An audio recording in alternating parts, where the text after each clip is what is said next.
सोचो, अच्छा सोचो, जल्दी सोचो, क्योंकि सोचने पर किसी का बंधन नहीं है। जब हम लक्ष्य एक बनाते हैं तो मुसीबतें हजार आ जाती हैं, लेकिन वो मंजर बहुत खूबसूरत होता है जब कामयाबी शोर मचाती है। जब हम अपनी आरामदायक रातों को कोशिशों में गुजार देते हैं, तभी तो हम अपनी सफलता की चिंगारी को हवा देते हैं। मदारी अनपढ़ होते हुए भी सब पढ़े लिखों से ताली बजवा लेता है और अंत में झोली उठाकर चल देता है। बताइए इसका मतलब क्या है?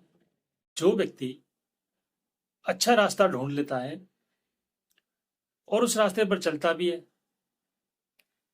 और फिर सभी जरूरतमंद लोगों को उस रास्ते पर चलना सिखाता भी है, तो वही हीरो यानी लीडर कहलाता है। दुनिया में रहने की दो सबसे अच्छी जगह है, एक तो सबके दिलो दिमाग में और दूसरी सबकी दुआओं में। बुराई सुनने में बड़ी रसीली होती है, उसकी सुनने में कभी कमी नहीं होती है, लेकिन सच्चाई बड़ी कड़वी होती है। अपनी ही सुनने में कभी हजम ही नहीं होती है। परमात्मा हमसे दोनों तरह से परीक्षा लेते हैं, देकर भी और लेकर भी। हमें दोनों परिस्थितियों में संयम बरतना चाहिए।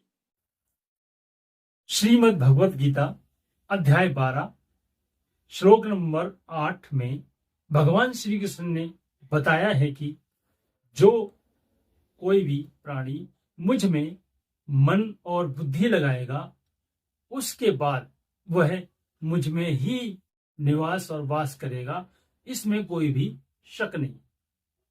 अगर कोई व्यक्ति हमसे जलता है, ईर्ष्या करता है, तो ये हमारी काबिलियत है कि उसे ये सब करने को मजबूर करती है।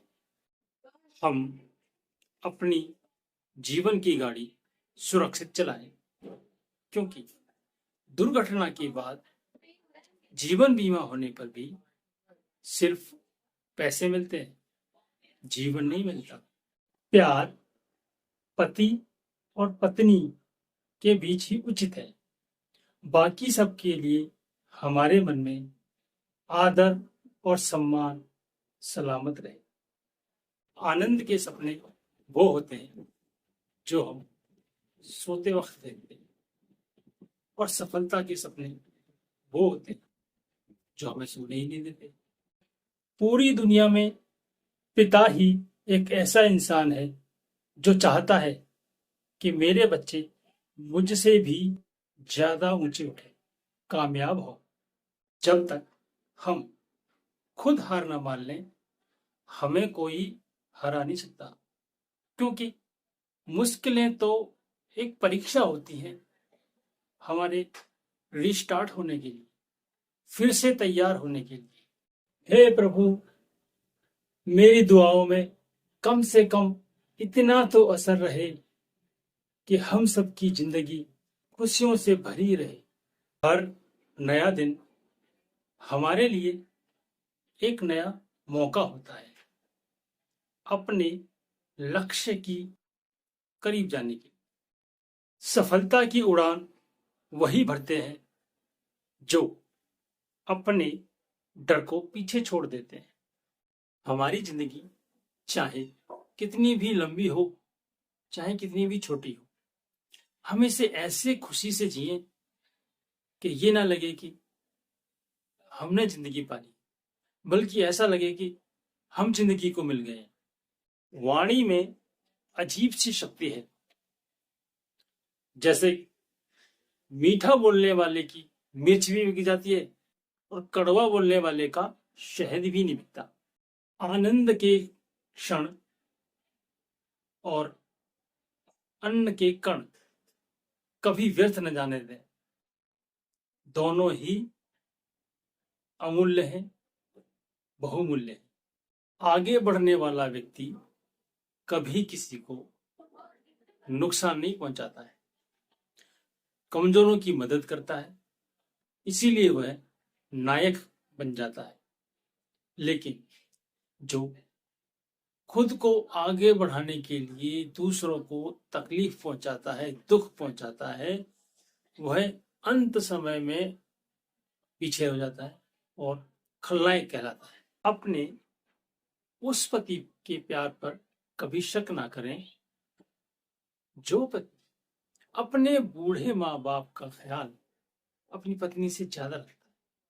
किसी अच्छे व्यक्ति के बुरे समय में, मुश्किलों में हम उसकी मदद करें तो बुरा समय तो निकल जाएगा, लेकिन जिंदगी भर वो हमें याद करेगा और हमें दुआएं देगा। अपना पराया करते करते एक दिन चले जाना है, सब कुछ यहीं रह जाना है।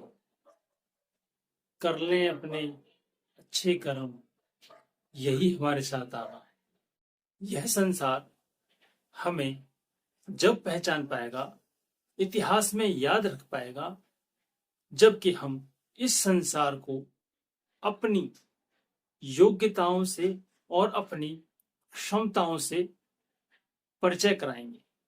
हम सब भगवान की संतान है और जो व्यक्ति भगवान की संतान का ख्याल रखता है, भगवान भी उसका ध्यान रखते हैं। खुद पर विश्वास हो, कर्म और भगवान पर आस्था हो तो मुश्किलें में कितनी भी आए, रास्ता मिल ही जाता है।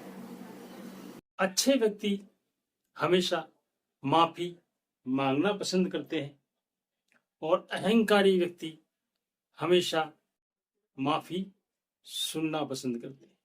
ईश्वर हम सबके जीवन को खुशियों से भर दे और दुखों से बहुत दूर रखें। अपने व्यस्त जीवन से अमूल्य समय निकालकर यह वीडियो देखने के लिए बहुत बहुत धन्यवाद। फिर से मिलते हैं अगले वीडियो में नए रहस्य के साथ। कृपया करके चैनल को सब्सक्राइब करें, लाइक करें और वीडियो को अपनी पसंद के व्यक्तियों को शेयर भी करें। राम राम जी।